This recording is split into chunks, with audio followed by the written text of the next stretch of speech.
Hello and welcome to the Gooner Talk, back again with you guys for another episode of our Raw Reaction series after Arsenal have won a hugely important game against Aston Villa. 1-0 at Villa Park. Goal from Bukayo Saka, continuing his good form and getting into double figures for the season. Amazing stuff. This is, of course, our reaction show in which we get you guys as the focus. Chat box takes priority. We're going to go through lots of your thoughts and feelings and your questions over the next 25 minutes or so.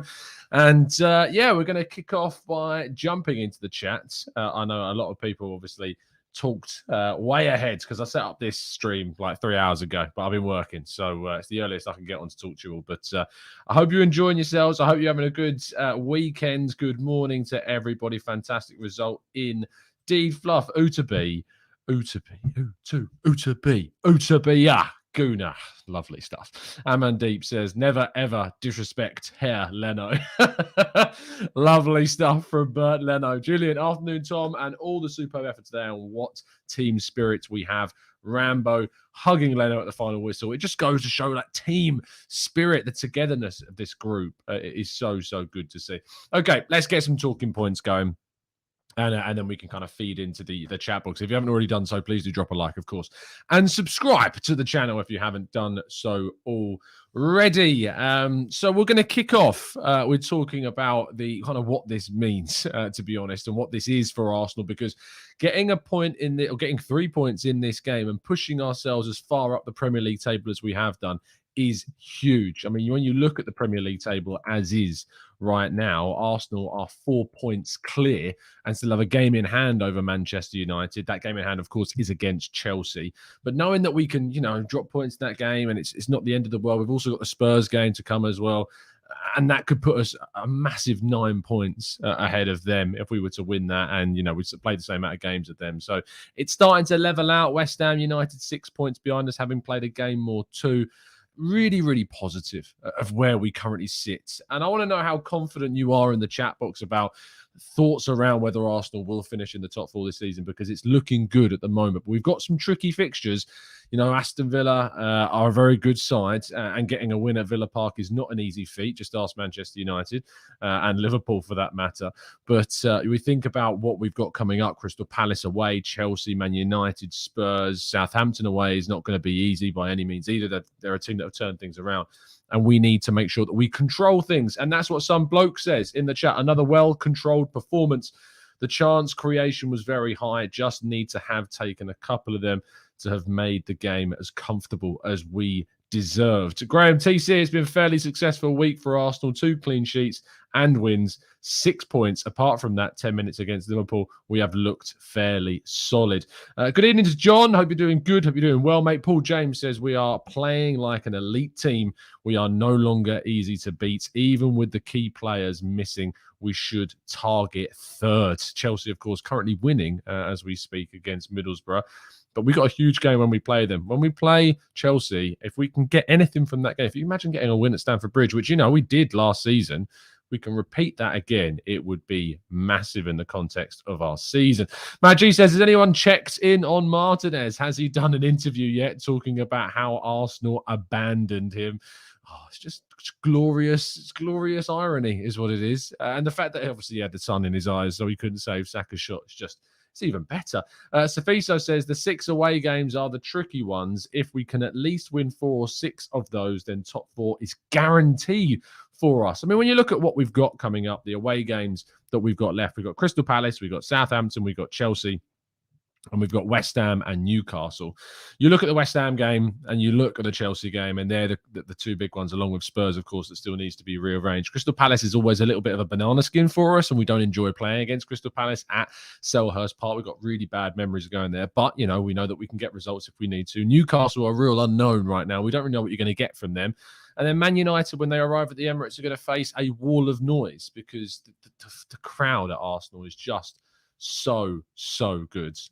It's absolutely brilliant to see as well.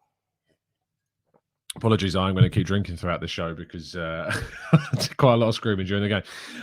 Riley says United were 2-0 up in the 70th against Villa away and conceded 2 to tie the game. We were 1-0 up and dug out a win and kept the clean sheet. The defence has been a revelation.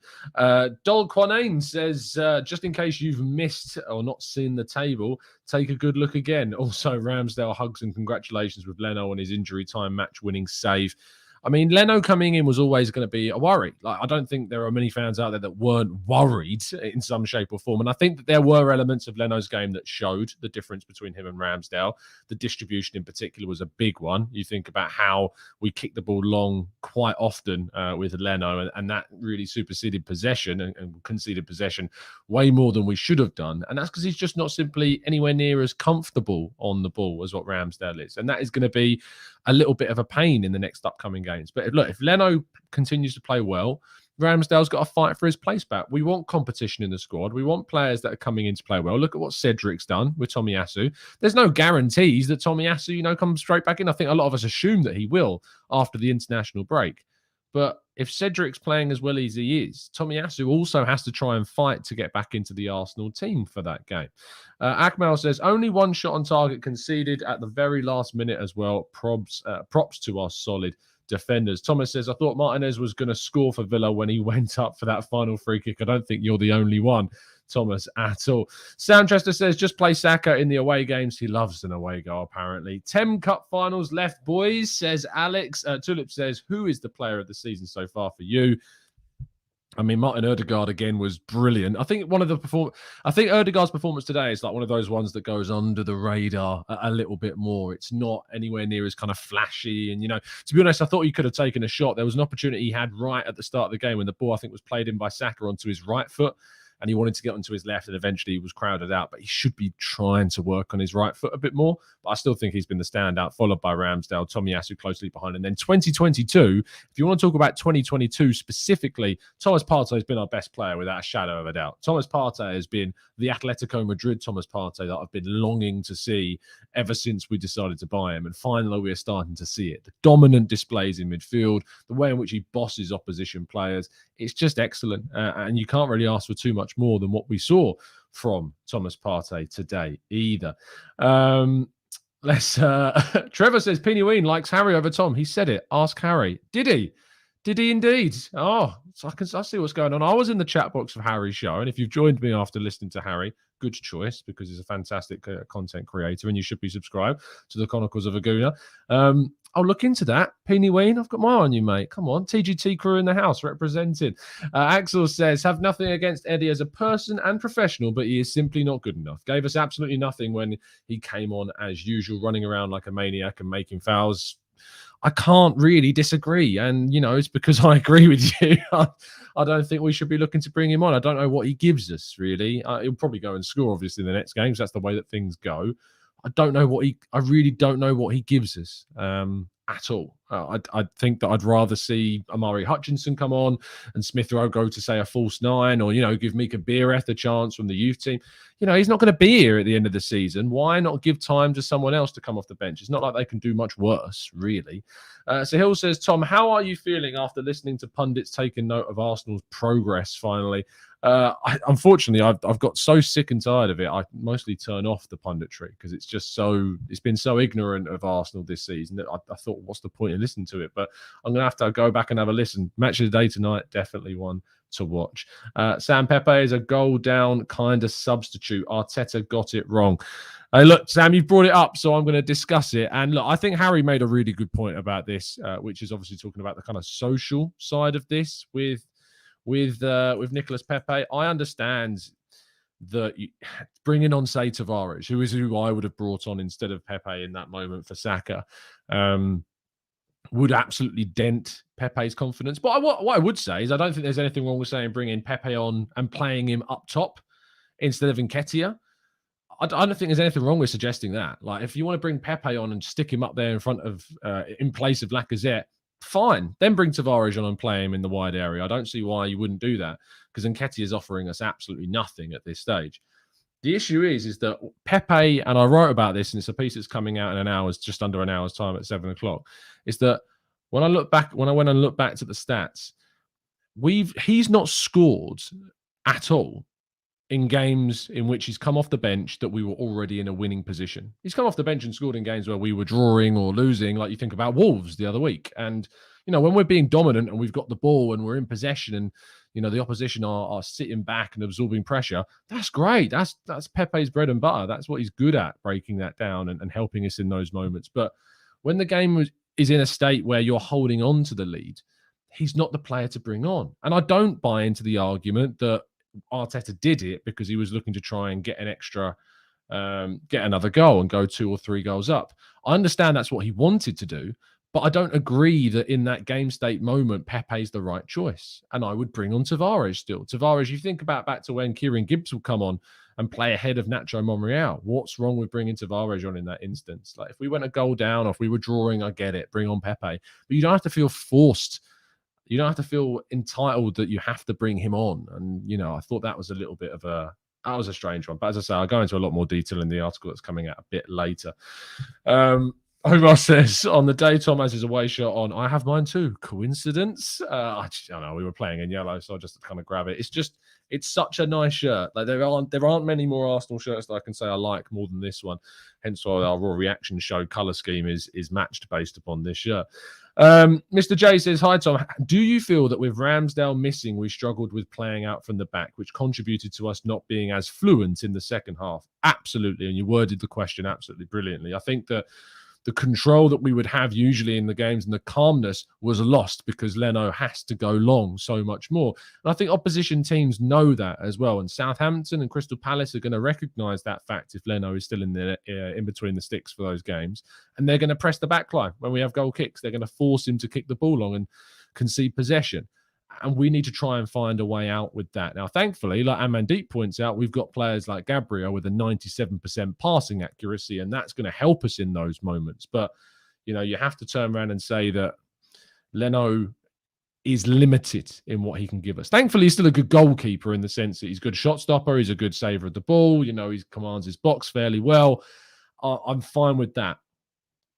But the distribution is a big problem. Harvey says, do you feel a lot of our shots get blocked during games? Yes, but I think that's because teams crowd Arsenal out. What I would say is that we don't often take the shooting opportunities soon enough.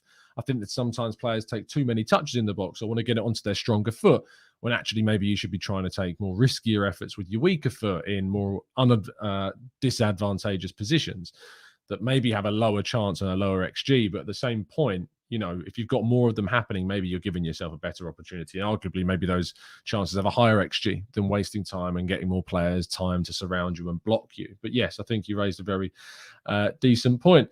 Bill says, thoughts on Martin Keown saying that Spurs are favourites for fourth? Mind games. Yeah, absolutely. You know what Keown's do. You know what Keown's do. Put the pressure on them. They got an easy run in. They got the easiest run of fixtures. And that's why it's so important that we win that game against Spurs. I mean, would I take a draw? I'm not sure I would take a draw because I think we have to go and win there. It's not like the Liverpool game and the Chelsea game where I'd say we have to, I'd absolutely bite your arm off for a draw. That's not the phrase, but I'm using it. But what I would say is that the Man United game and the Spurs game are must-wins. We have to win those games because they are the teams that we are in competition with for the top 4. And when we go to West Ham, we've got to try and beat them as well. It's going to be tough. And Spurs have got West Ham tomorrow, a very, very tired West Ham after they played on Thursday. So that's going to be a real frustration for them, annoyingly. Thank you, mate, for the donation. Really appreciate that, Dog One End. Really, really do. And Sam as well. Case in point, Saka's goal, quick strike, didn't allow players time to close him down. Exactly. He took it first time, told players to leave it around him and struck it, and we got the goal. You think back to the goal against Brentford that he had. He didn't take extra touches. He got the pass from Partey, and I think it might have been his second touch. He slammed it in the right-hand side of the goal. We just need to take our shots more quickly and more efficiently. And Lacazette, I think, I'm a bit concerned about Lacazette because I think the effort in which he should have definitely squared the ball to Ødegaard on his right because he was in open space and free, that moment was a Lacazette that was desperate to get on the score sheet, desperate to get a goal. And I'm worried that in the games remaining for the rest of the season, we could see a Lacazette who is reluctant to, maybe play the team game more so than he would have been previously because he wants to get that goal. And so I am a little bit concerned about that. Maybe it's just me overthinking it, but I am concerned that his desperation to score could lead to him missing some really good passing opportunities. Matt G says, Tom, I think you're being unfair to Villa. They were playing with without Buendia and Coutinho. Oh, someone tweeted me. Let's give him credit because, if any one of you watched my shows in the summer, we did it was quite a popular show in terms of views. I mean, the most people watched that show about Emi Buendia and me melting down about not signing him than any other. And G Boogie at Comedies Conard, I think, on Twitter. Did Buendia play today? Lol. I'm in complete deserving of that because I was so in the Emi Buendia camp. And look, to be honest, if he'd have moved to Arsenal, maybe he would have been a lot better than what we're seeing.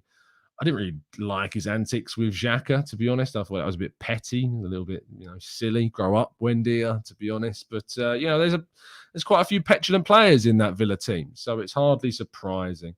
Axel says, respectfully disagree regarding Pepe. He was brilliant in a counter-attack team like Lille. Understand why Arteta subbed him in. In my opinion, he's just not up to the pace of the Premier League.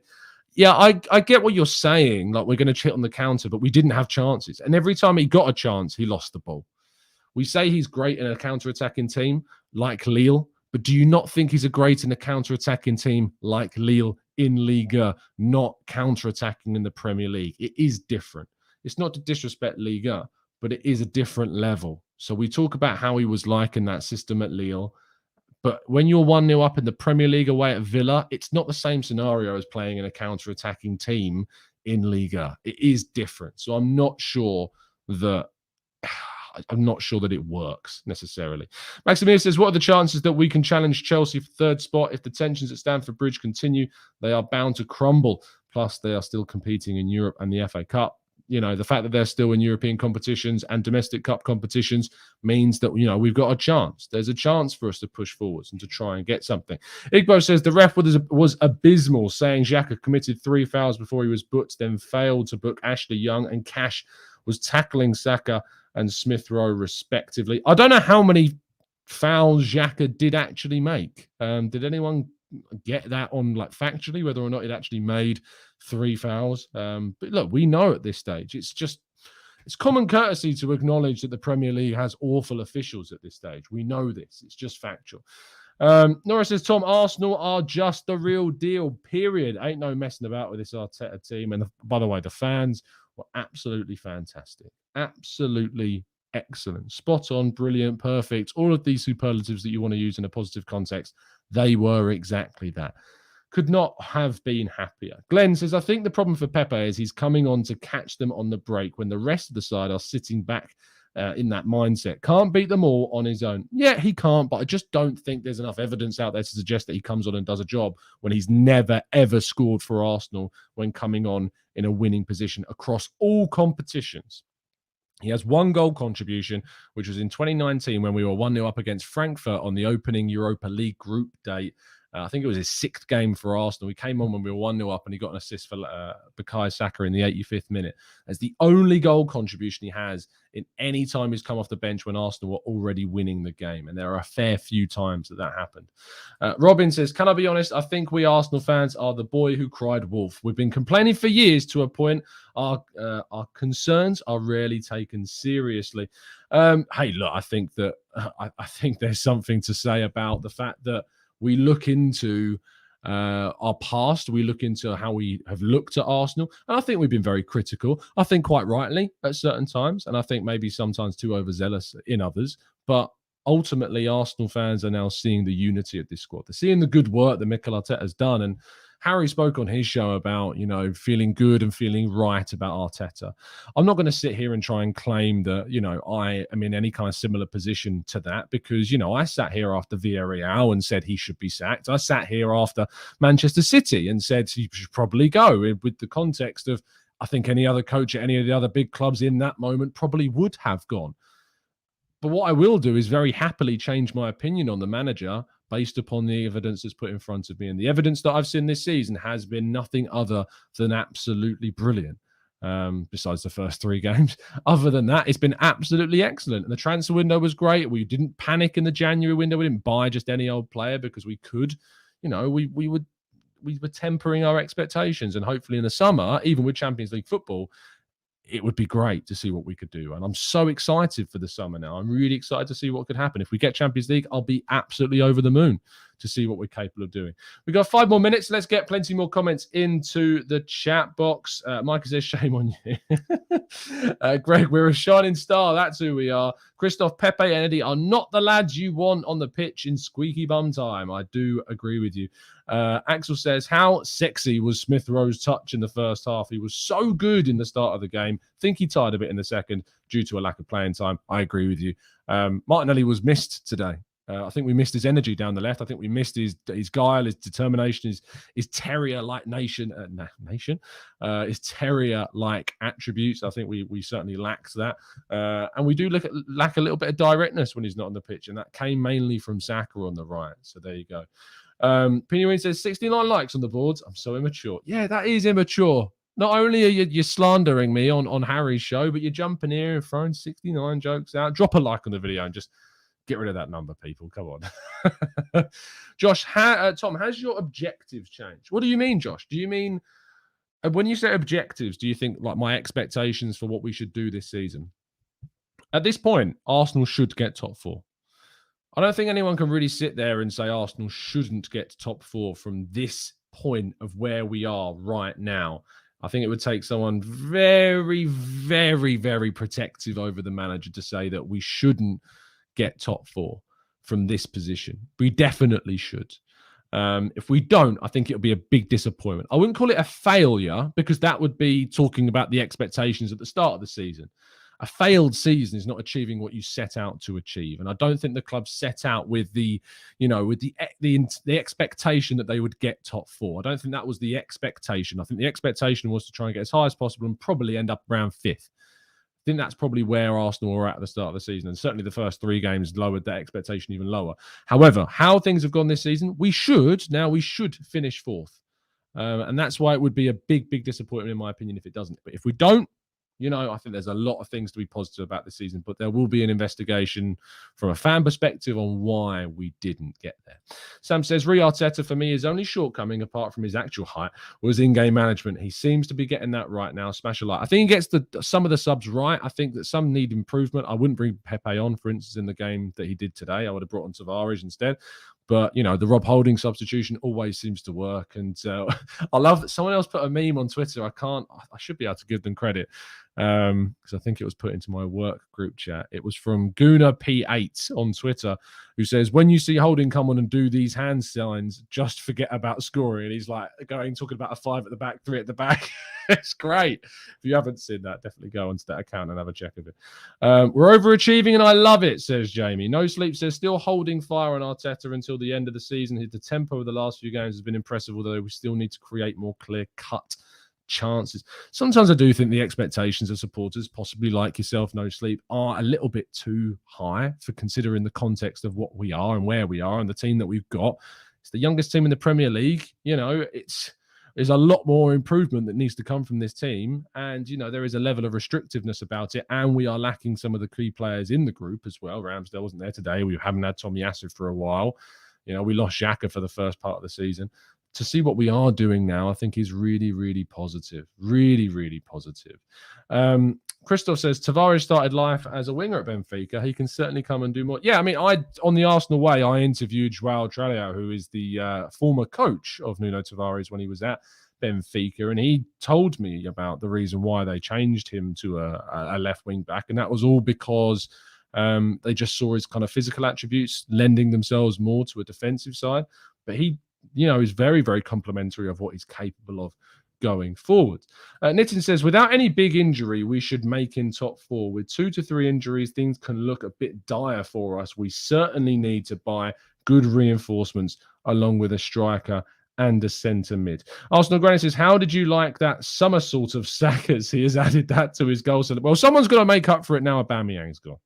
I think that's what we've got to come to. I think that's probably where we're at, is that we need to make sure we replace the somersaults in the team. It's like, we need XS. We've got expected goals. Now we need expected somersaults in the team. That's where we're at. Deep 11, yes, your messages certainly are visible. I've just missed them. Sorry. Peanut Butter Jelly Time says, Tom, that Spurs game between the fixtures we have currently is worrying me. When is I don't think they've scheduled it yet. So I don't know when they're going to put it. I mean, I imagine that they're going to put it in May, because obviously that would be the most opportunistic time for them to get the most money revenue-wise. So I'm expecting them to put it there, and that's probably where they will. Anyway, I said I was only going for 25 minutes because I am out this evening, but I'll be back tomorrow morning at 8 a.m. to talk even more about Arsenal and stuff. Apologies that there was no 8 a.m. show today, but I am starting to I'm taking match days off. You know what the funny thing is we lost 25 subs today because I didn't do an 8 a.m. show. It's a shame, but if you're not sticking around for the long term, then we don't need you. That's what I would say. Thank you, everyone that has tuned in. Thank you, everyone that is a sub to the channel. Thank you, everyone that is tuning in every day and that left some very supportive messages as well in the comment sections. I really did appreciate those, and I read through all of them, even those that are being critical, saying I shouldn't have been posting at 8 a.m. because it kind of counteracted me taking a day off. But I appreciate the concern. Thank you so much, guys, for tuning in. You're absolute legends. If you haven't watched Harry's show and Harry's reaction, make sure you do go and do that on the Chronicles of the Gooner as well. I'm sure most of you already have, but definitely do if you haven't already. And tell him that I sent you, of course. We will see you tomorrow morning at 8 a.m. And I look forward to talking more about today's game and look forward to hopefully seeing West Ham do one over Spurs. That'd be much appreciated, guys. See you soon. Have a great evening. And as always, up the Arsenal.